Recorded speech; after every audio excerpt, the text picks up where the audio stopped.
The pale October light filtered through the dust-streaked windows of the Whitfield Historical Society, casting long shadows across the worn wooden floorboards.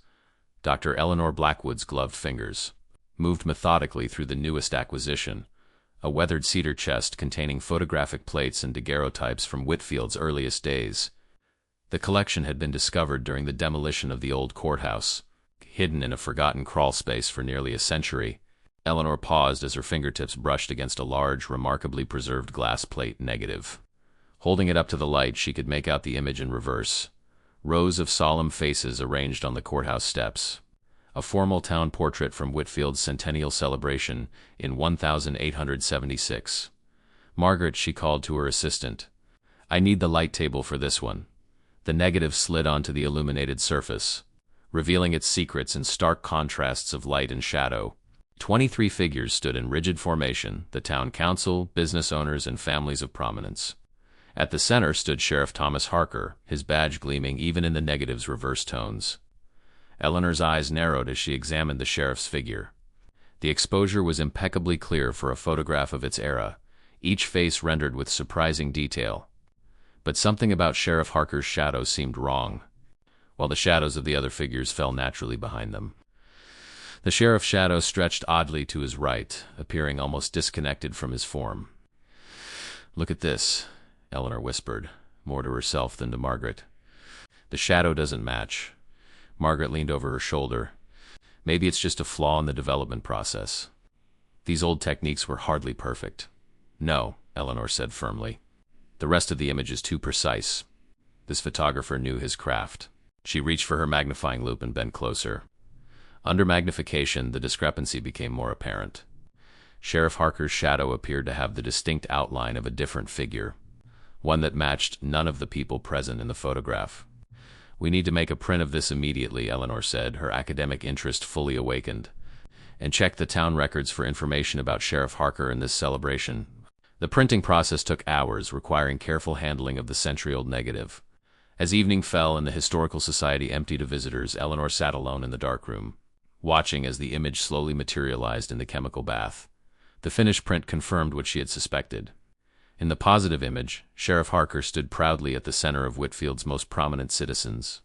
His expression was stern but satisfied, one hand resting on his holstered pistol, but his shadow, now clearly visible against the white limestone of the courthouse steps, formed an unmistakable silhouette of a hanging man. Eleanor's breath caught. The shadow figure's head was tilted at an unnatural angle, arms seemingly bound behind its back. The distinct shape of a noose was visible where the neck should be. A cold draft seemed to sweep through the room, though the windows were sealed against the autumn chill. Eleanor carefully lifted the print from the chemical bath, handling it by the edges as she transferred it to the rinse tray. The date inked at the bottom of the photograph read, July 4th, 1876, exactly 1 month after Sheriff Harker had been re-elected to his third term in office. According to the town records Margaret had pulled that afternoon, Harker had been considered a pillar of the community, credited with maintaining order during Whitfield's transition from frontier settlement to prosperous railroad town. But as Eleanor stared at the impossible shadow, she couldn't help but wonder what darkness lay beneath that sterling reputation, and whose story had been, quite literally, overshadowed by Whitfield's official history. She reached for her notebook, jotting down initial observations and questions. Tomorrow she would begin the real investigation. There were town newspaper archives to search, courthouse records to examine, and perhaps descendants of the other people in the photograph to interview. A century-old mystery was unfolding before her, and Eleanor felt the familiar thrill of historical discovery. As she secured the photograph in a protective sleeve, a final thought occurred to her. Whoever or whatever cast that shadow had been invisible to everyone present that day in 1876. Everyone except the camera's unflinching eye. Check if you're already subscribed to this channel. You'll want to be notified immediately when the next chapter of this haunting historical mystery is released, as we uncover the truth behind the sheriff's shadow. Morning sunlight spilled across the archives room of the Whitfield County Library as Eleanor spread her materials across the broad oak table. She had arrived the moment the doors opened, armed with her notebook and a list of specific dates to investigate. The photograph, safely enclosed in an acid-free sleeve, lay before her like a challenge. Dr. Blackwood, the head librarian, Mrs. Winters, approached with a cart of bound newspapers. "I pulled the Whitfield Gazette archives you requested. July through December 1876. Thank you, Eleanor said, glancing up from her notes. Any luck with the sheriff's department records? Mrs. Winters shook her head. Most of those were lost in the courthouse fire of 1902, but she added, her eyes lighting up with the enthusiasm of one history buff to another, I did find something you might find interesting. The personal journal of Judge Wilson Hayes, who served from 1870 to 1885. He worked closely with Sheriff Harker. Eleanor accepted the leather-bound volume with carefully concealed excitement. Personal accounts were historical gold, unfiltered by official narratives and often containing details deemed too insignificant or controversial for public records. This is perfect, she said. I'll start with the newspapers for context, then move to the journal. The morning hours passed in the quiet rhythm of research. Eleanor methodically examined the weekly editions of the Whitfield Gazette, starting from the centennial celebration and working forward. The July 8th issue featured the very photograph she had discovered, though printed in the grainy newspaper format of the time. The shadow anomaly was barely perceptible. The accompanying article praised the distinguished gathering of Whitfield's finest citizens and specifically mentioned Sheriff Harker's tireless dedication to maintaining peace and prosperity. There was also mention of the railroad expansion that had brought unprecedented wealth to the formerly isolated town. Eleanor jotted notes, building a timeline of events. The celebration itself had been followed by a period of apparent tranquility in Whitfield. Sheriff Harker featured regularly in the newspaper, primarily in reports of minor arrests and property disputes. Nothing seemed extraordinary. Until August 28, 1876, a small article tucked between advertisements for patent medicines and women's corsets caught her attention. Drifter found deceased. The brief report stated that an unidentified man had been discovered hanging from an oak tree at the edge of town. The death had been ruled a suicide by Sheriff Harker, who noted that such unfortunate souls often pass through railroad towns in these difficult times. Eleanor frowned, reading the article twice more. There was something perfunctory about the report, a dismissiveness that seemed at odds with even a stranger's death. No mention was made of any attempt to identify the man or notify his family. She turned eagerly to Judge Hayes' journal, finding the corresponding dates. The entry for August 28th contained only a brief mention of court proceedings, routine, property disputes, and a case of public drunkenness. But the entry for August 27th, the day before, revealed something altogether different. Sheriff H. brought in a stranger today, accused of theft from the Marshall Mercantile. The man claims innocence, says he has proof of his whereabouts during the alleged crime. I find his manner educated and his story credible, but H. insists the case is clear. Something in the sheriff's determination troubles me. I have delayed the hearing until tomorrow to allow for cooler heads. The next entry, dated August 29th. The stranger will not stand trial after all. H. reports he took his own life while in custody. I find myself disturbed by the convenience of this outcome. H. was most insistent. The matter be concluded without further inquiry. For the sake of the town's peace, I have complied, though my conscience is uneasy. Eleanor sat back, her heart beating faster. The connection was circumstantial but compelling. A contested arrest, a suspicious death, and a shadow in a photograph that appeared to show a hanging man. She returned to the newspapers, scanning forward through September and October. There was no further mention of the incident. Sheriff Harker continued his duties, featured prominently in community events and law enforcement matters. But in the November 1st edition, a small item appeared that made Eleanor lean forward in her chair. Letter to the editor. Where's justice in Whitfield when a man can be accused without evidence and found dead before his case is heard? The stranger had a name, Robert Sullivan, a surveyor for the Eastern Railroad. Some in this town know the truth. A concerned citizen. No response to this letter appeared in subsequent editions. The concerned citizen remained anonymous, their accusation unanswered. Eleanor quickly flipped through Judge Hayes' journal to November. Finding an entry dated November 3rd, H.K. came to my home tonight in a state of agitation about the letter in the Gazette. Quote, he demanded to know if I had written it or knew who had. I assured him I had not, though I shared the writer's concerns. H. spoke of conspiracies against law and order, of his sacrifices for the town. I have never seen him so unsettled. He mentioned Sullivan by name, said some men bring their fate upon themselves by interfering where they don't belong. I wonder now what Sullivan discovered that warranted such an end. The pieces were beginning to align. Robert Sullivan, a railroad surveyor, arrested on questionable charges, dead before trial, officially by suicide. A mysterious letter writer alleging injustice. And a photograph showing Sheriff Harker with the shadow of a hanging man. Eleanor checked her watch, surprised to find it was already past noon. She'd been so absorbed in her research that she had lost track of time. Carefully, she photographed the relevant newspaper articles and journal entries with her phone, then began organizing her notes. The next step was clear. She needed to find out more about Robert Sullivan and his connection to the railroad.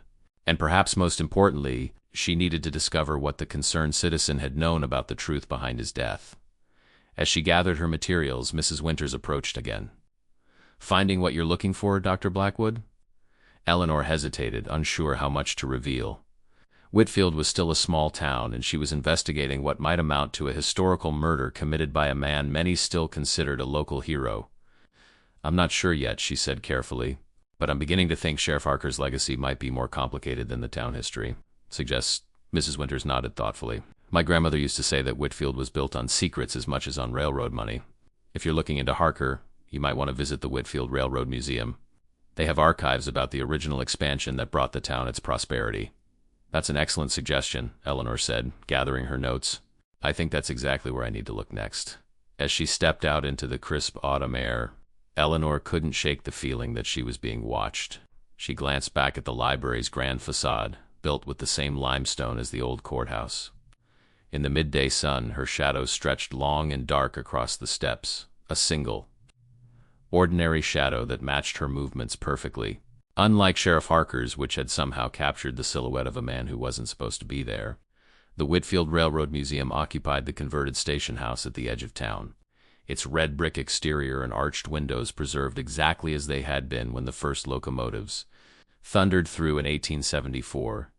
Inside, the former waiting room housed glass displays of railroad memorabilia, scale models of historic trains, and sepia-toned photographs documenting the transformation of Whitfield from dusty crossroads to prosperous rail hub.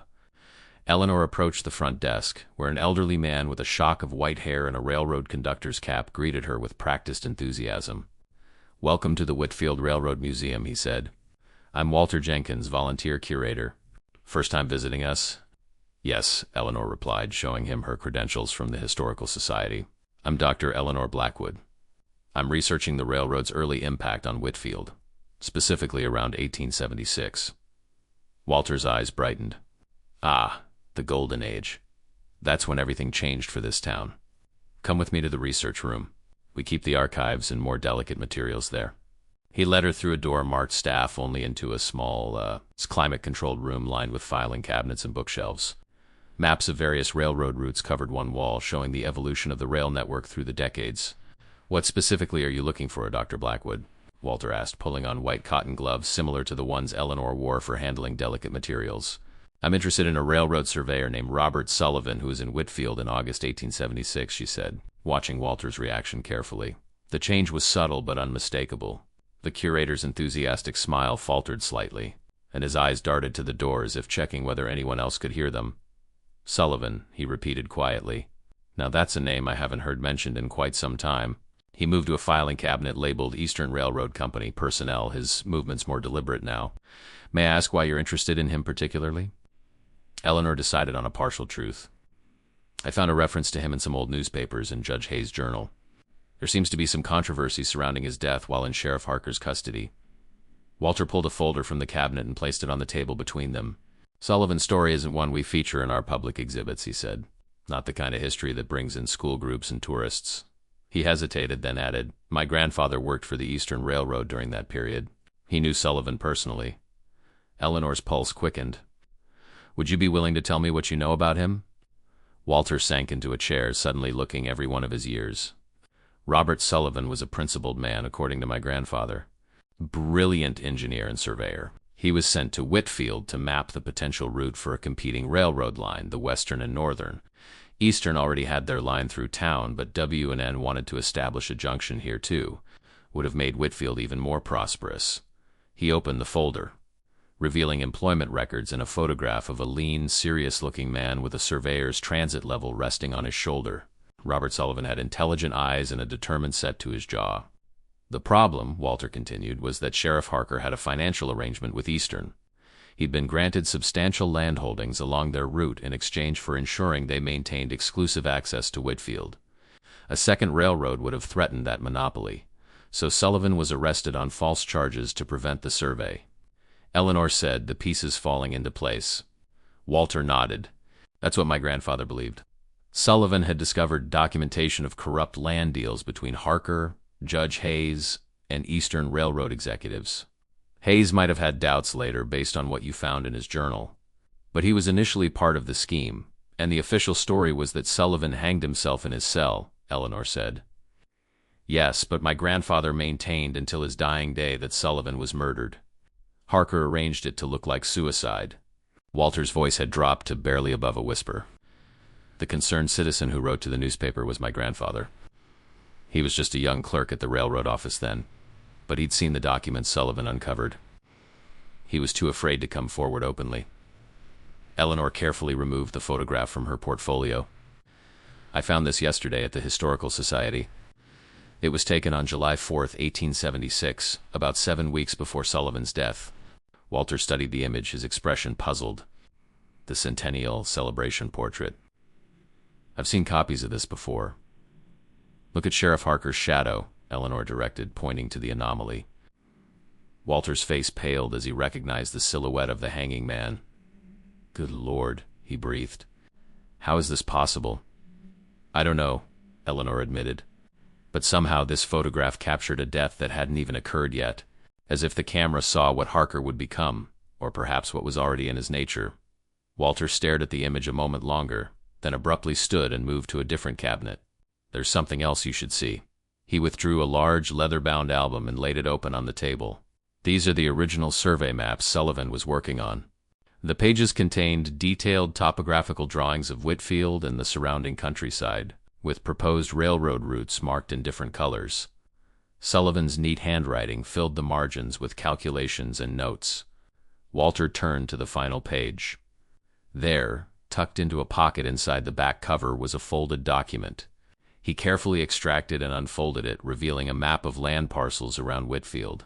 Certain sections were highlighted with owners' names noted beside them. Sheriff Thomas Harker appeared repeatedly across the most valuable plots along the established Eastern Railroad line. Sullivan documented it all, Walter said. The kickbacks, the fraudulent land transfers, the threats against property owners who wouldn't sell.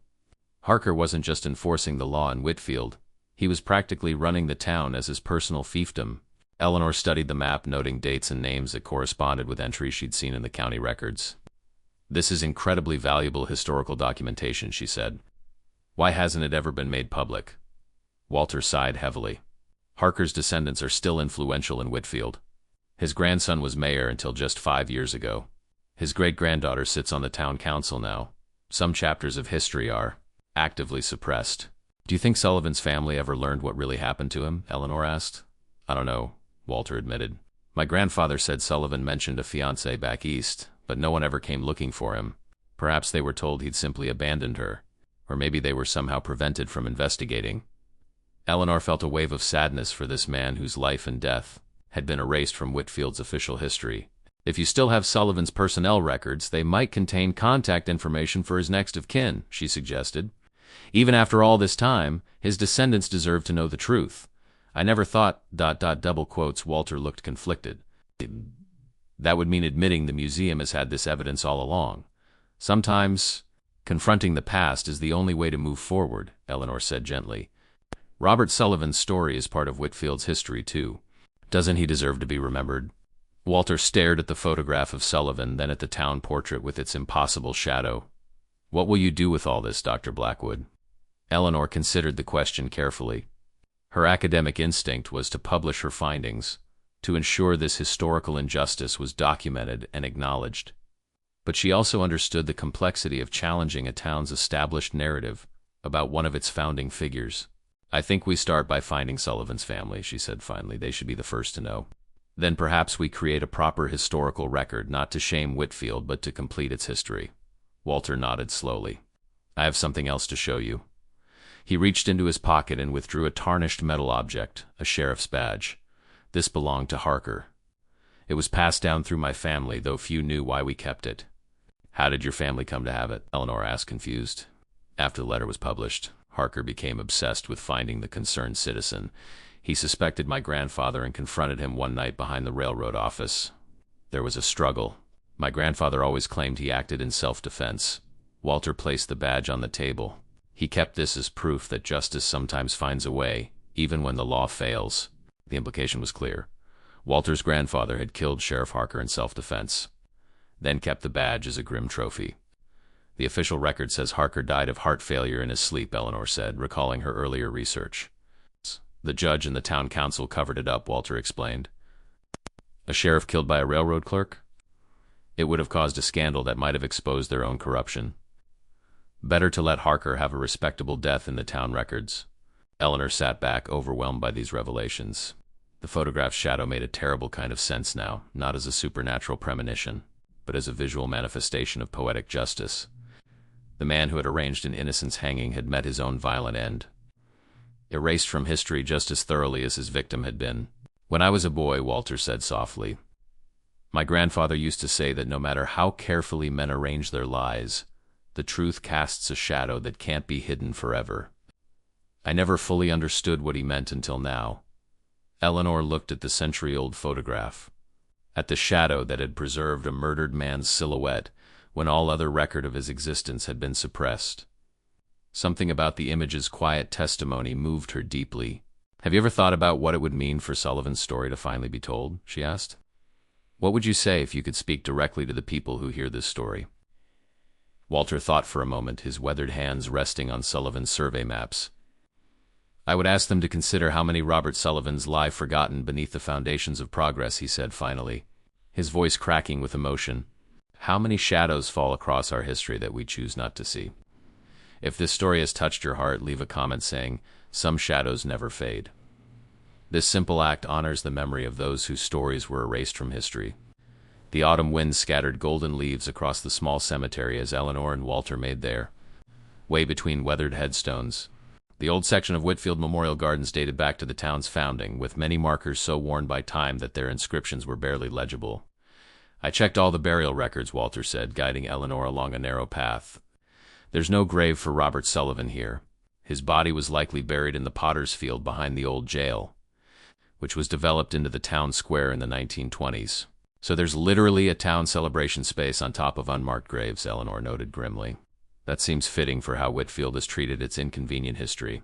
They stopped at a large family plot surrounded by a low wrought-iron fence. At its center stood an imposing granite monument bearing the name Harker in bold letters. Smaller headstones marked individual graves around it: Sheriff Thomas Harker, his wife Elizabeth, their children, and subsequent generations. 4 generations of Harkers, Walter said, gesturing to the monuments, all remembered and honored, while Sullivan lies in an unmarked grave, if his remains weren't simply discarded. Eleanor studied the sheriff's headstone, noting the glowing epitaph: devoted husband, loving father, guardian of Whitfield's peace. The dates indicated he had died just 3 months after Sullivan, exactly as Walter's story had suggested. Have you found anything about Sullivan's family? Walter asked as they turned away from the Harker plot. Eleanor nodded, pulling a folder from her bag. The Eastern Railroad employment records you showed me included his home address in Boston. I contacted the Massachusetts Historical Society and they helped me trace his family line.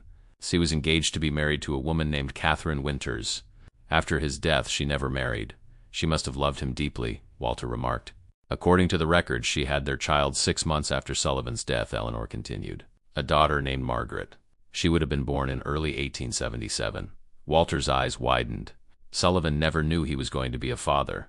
No, Eleanor confirmed. But the Sullivan line continued. Margaret married and had 2 children. Her granddaughter, Rebecca Sullivan Payne, is still alive. She's 73 and lives in Chicago. Have you contacted her? I spoke with her yesterday, Eleanor said. I told her I was researching her great-grandfather and had discovered new information about his death. She's coming to Whitfield tomorrow. Walter stopped walking, looking both surprised and concerned. Are you sure that's wise? The Harker family still holds considerable influence here. Rebecca deserves to know the truth, Eleanor said firmly. And she specifically asked to see where her great-grandfather died. I couldn't refuse her that closure. They continued walking in silence, making their way back toward the cemetery entrance. As they approached the gates, a sleek black SUV pulled up to the curb. A woman in her 50s emerged, dressed in an expensive suit, her dark hair streaked with silver. Dr. Blackwood, she called, approaching them with a confident stride. I'm Councilwoman Victoria Harker Ross. I understand you've been conducting some research into my great-grandfather. Eleanor fought to keep her expression neutral, though her heart had begun to race.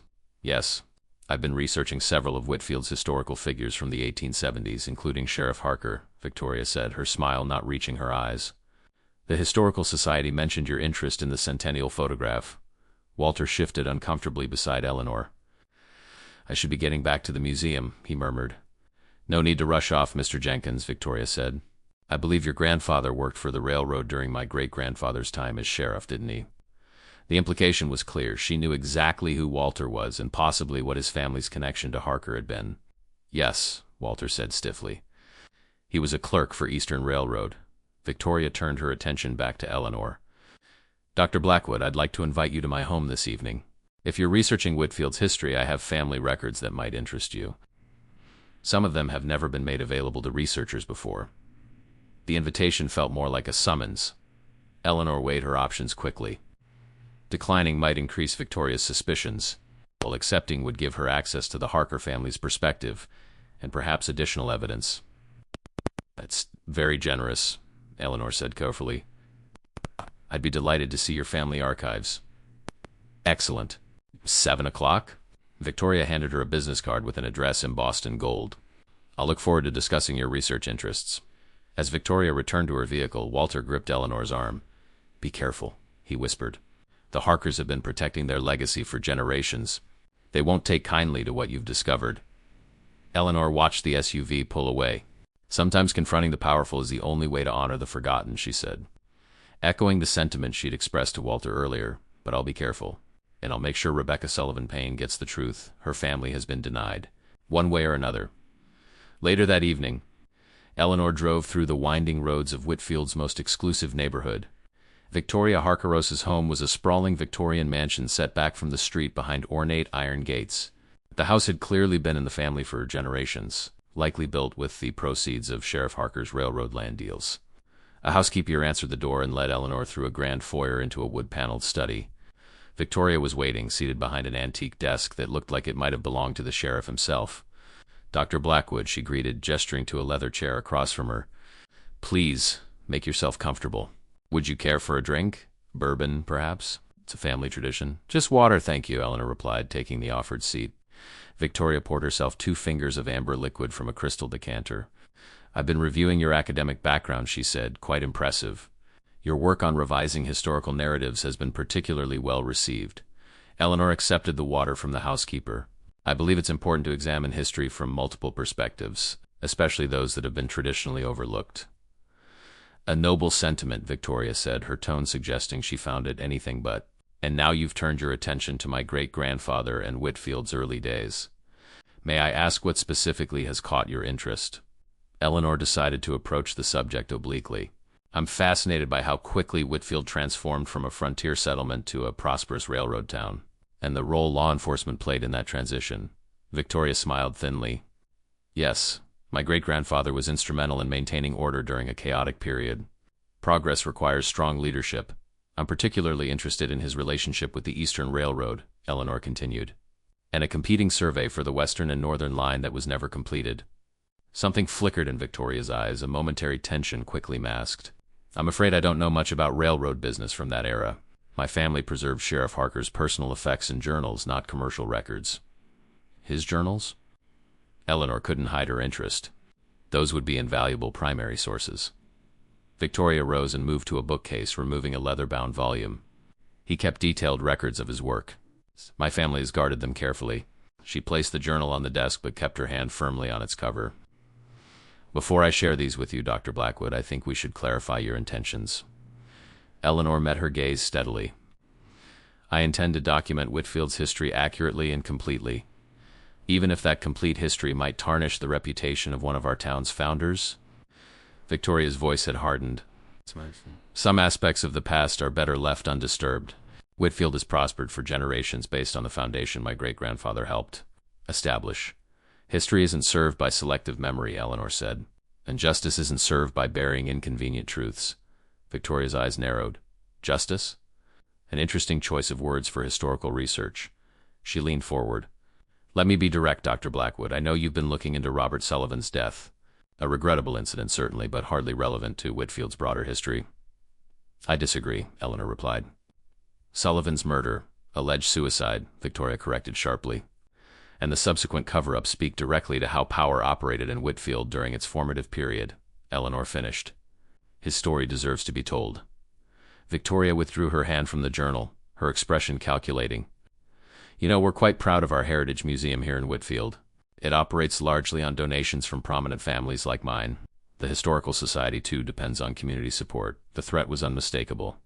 Are you suggesting that funding might be affected if certain historical events are brought to light? Eleanor asked. Victoria sipped her bourbon. I'm merely observing that communities value historians who understand the importance of focusing on inspiring aspects of the past. Stories that unite rather than divide. She pushed the journal across the desk. Why don't you take a look? Perhaps it will give you a more balanced perspective on my great-grandfather. Eleanor opened the journal carefully. The handwriting was neat and precise, detailing Sheriff Harker's daily activities from 1876. She turned to August 27th, the day Sullivan was arrested. The entry was brief, but revealing.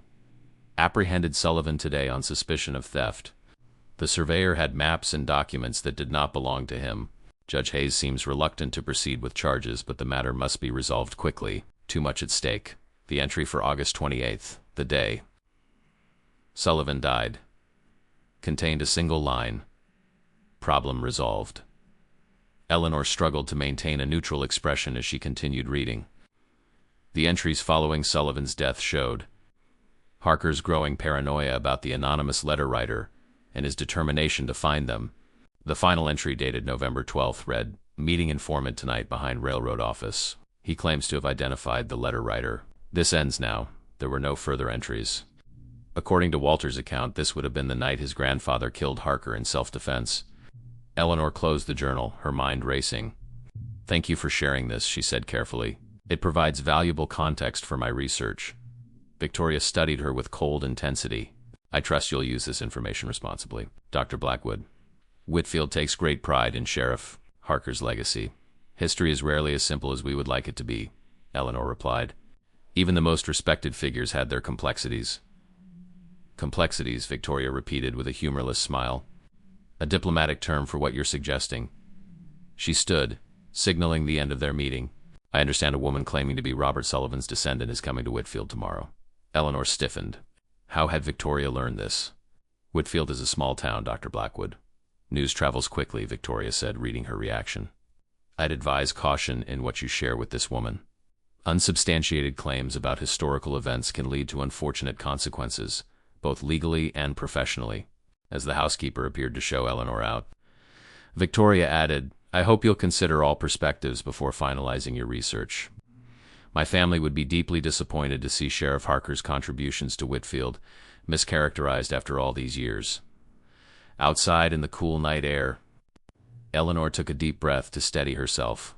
The journal had confirmed Walter's account, but it had also revealed the Harker family's determination to protect their ancestors' reputation at any cost. Tomorrow, Rebecca Sullivan Payne would arrive in Whitfield, seeking answers about her great-grandfather's fate. Eleanor was now certain that delivering those answers might come at a significant personal and professional risk. But as she drove back to her hotel, passing the town square where Robert Sullivan likely lay in an unmarked grave, Eleanor's resolve only strengthened.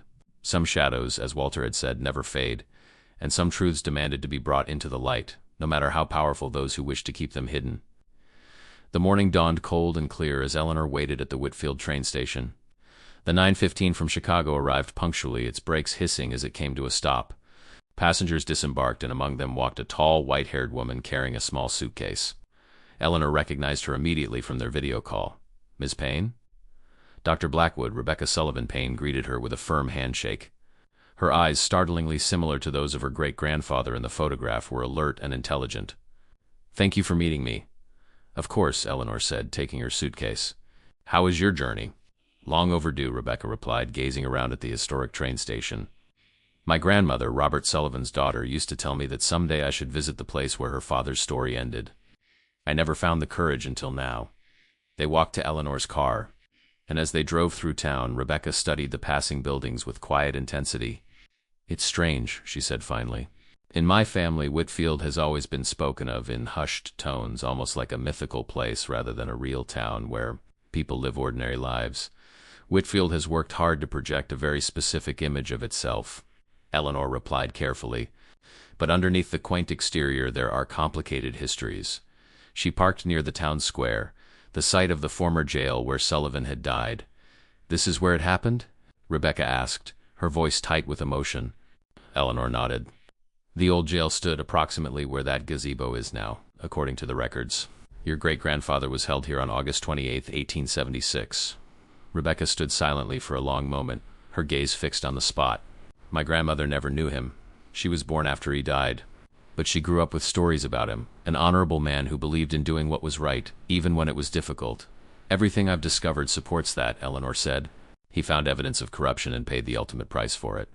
They walked slowly around the square, Eleanor explaining what she had learned from her research, Walter's family account, and Sheriff Harker's journal. Rebecca listened without interruption, occasionally nodding or closing her eyes briefly when the details became particularly painful. "And you have proof of all this?" she asked finally. "Documents that show what really happened to him?"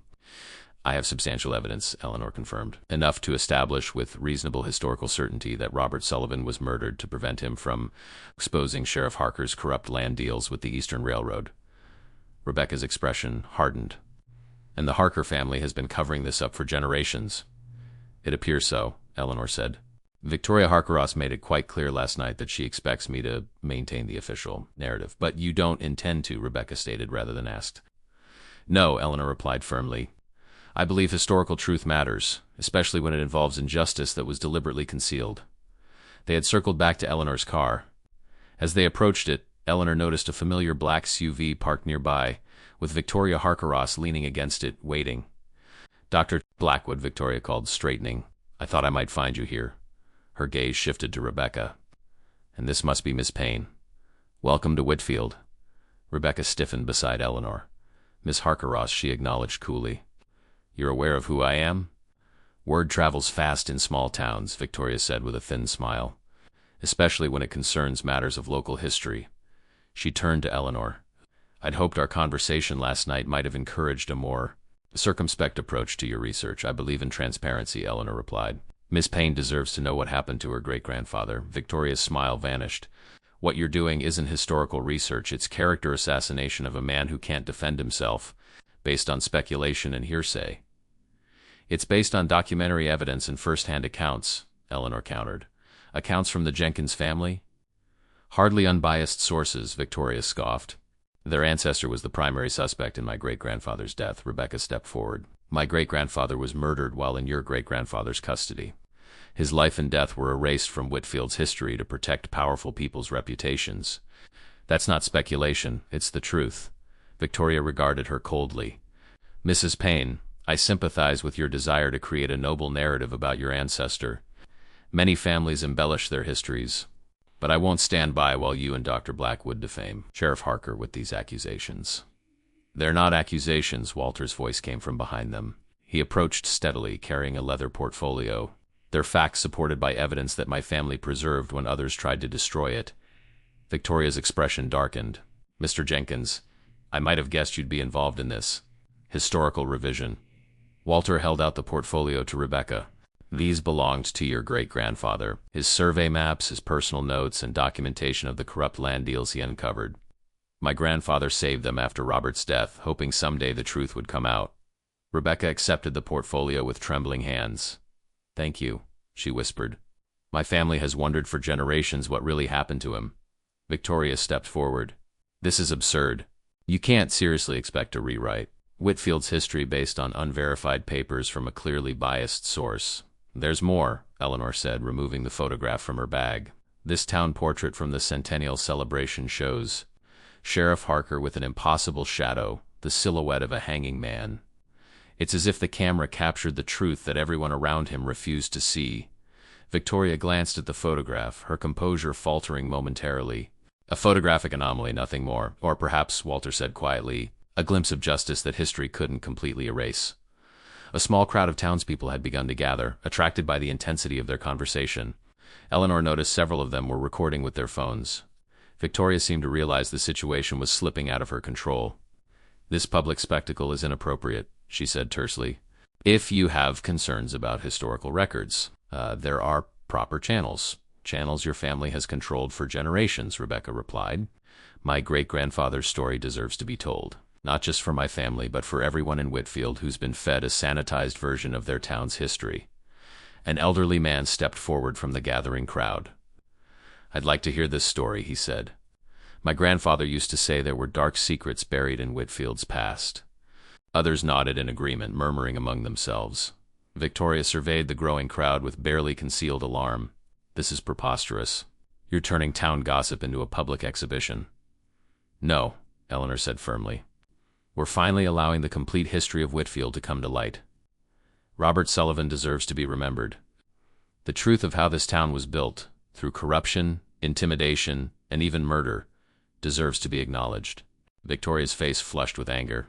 The Harker family has supported this town for generations. We've funded your museums, your historical society, your civic improvements, and this is how you repay that legacy, by dragging our name through the mud based on century-old rumors? Not rumors, Rebecca said, holding up her great-grandfather's papers. Evidence. The same evidence he died for discovering. The crowd had grown larger, with people whispering and pointing. Someone had recognized Victoria, and her name rippled through the onlookers. Realizing she was losing the public narrative, Victoria straightened her shoulders. The Whitfield Town Council will be very interested to hear about this unauthorized pseudo-historical presentation, Dr. Blackwood, and I can assure you, the Historical Society's board will have serious concerns about your research methods and conclusions. Are you threatening my professional standing because I've uncovered uncomfortable truths about your family? Eleanor asked, loud enough for the bystanders to hear. Victoria lowered her voice. I'm simply observing that actions have consequences, especially when they threaten to undermine the reputation of one of Whitfield's founding fathers. She glanced at the crowd, then back to Eleanor. This isn't over. As Victoria strode back to her SUV and drove away, the townspeople moved closer, asking questions about the photograph and Sullivan's story. Walter and Eleanor explained what they had discovered, while Rebecca displayed her great-grandfather's survey maps and notes. I never knew any of this, an older woman remarked. My family's lived here since the 1880s, and we were always told Sheriff Harker was a town hero. History is written by those with the power to control the narrative, Eleanor said. But sometimes the truth finds a way to surface. After the impromptu gathering dispersed, Walter turned to Eleanor and Rebecca. Victoria won't let this go easily. Quote, the Harkers have spent generations building their legacy on Sheriff Harker's reputation. What can she actually do? Rebecca asked. She sits on the boards of the Historical Society, the library, and the museum, Walter explained. She could certainly create professional difficulties for me and Dr. Blackwood. And the Harker family has significant influence with local media. But they can't change the evidence, Eleanor pointed out. And now that people have seen it, the story can't be buried again. Rebecca opened the portfolio, carefully examining her great-grandfather's maps and notes. He was meticulous, she said softly. Everything documented, everything precisely measured. My grandmother always said he believed in doing things properly. What will you do with these materials? Walter asked. Rebecca looked up, her expression resolute. Share them. Publicly. My great-grandfather died because he believed the truth mattered. I won't let his story stay buried any longer. As they walked away from the town square, Eleanor felt a weight lifting from her shoulders. The confrontation with Victoria had been difficult, but necessary. Sometimes, she reflected, the most important historical work involved not just uncovering forgotten facts, but challenging the powerful narratives that had suppressed them. There's one more place I'd like to take you, she told Rebecca, if you're willing. 3 days later, a small gathering assembled at the edge of Whitfield Cemetery. Eleanor, Walter, and Rebecca stood before a simple granite marker that had just been installed. The stone read, Robert Sullivan, 1847-1876, Surveyor. Truth seeker, fathersome shadows never fade. Rebecca placed a bouquet of wildflowers at the base of the stone. He isn't buried here, she explained to the small crowd of townspeople who had come to witness the memorial. But now he has a place in Whitfield where he can be remembered. The past few days had been a whirlwind. Rebecca had given interviews to the local newspaper and a regional news station, sharing her great-grandfather's story and the evidence of the corruption he had uncovered. Walter had created a special exhibition at the Railroad Museum, displaying Sullivan's maps and documentation alongside the centennial photograph with its telling shadow. Victoria Harkeross had been conspicuously silent, though Eleanor had received a formal letter from the Historical Society Board requesting a detailed explanation of her research methods and conclusions. It was a battle that would continue, but no longer in the shadows. I've been thinking about that photograph, Rebecca said as the small crowd dispersed. Not just what it shows, but what it means. What does it mean to you? Eleanor asked. That the truth leaves traces even when people try to erase it, Rebecca replied. That justice may be delayed, but it finds a way to be seen eventually. Walter nodded thoughtfully. My grandfather would have appreciated that interpretation. As the autumn sun began to set over Whitfield, casting long shadows across the cemetery grounds, Eleanor looked once more at the memorial stone. In her years as a historian, she had uncovered many forgotten stories, but few had affected her as deeply as Robert Sullivan's. What will you do now? Walter asked her. Document everything properly, Eleanor replied. Make sure Sullivan's story becomes part of Whitfield's official history, alongside Sheriff Harker's The Complete Truth, not just the convenient parts. Rebecca touched the granite marker one last time.